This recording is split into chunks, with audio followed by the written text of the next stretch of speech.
What's wrong? What's wrong?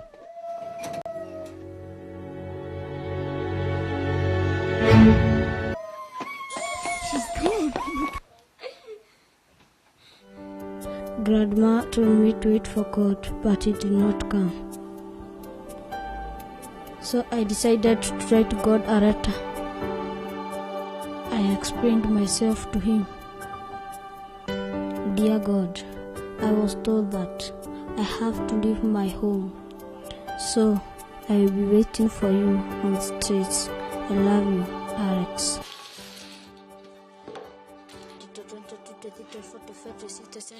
I have lost you. Grandma, Jesus didn't come. I waited for him. He didn't come. If he wants me, he'll find me in the street.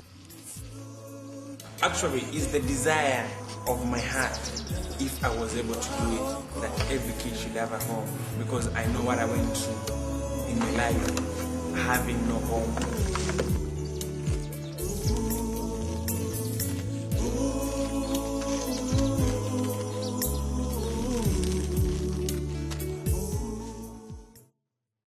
Grandma told me Jesus would come, but now I have lost hope.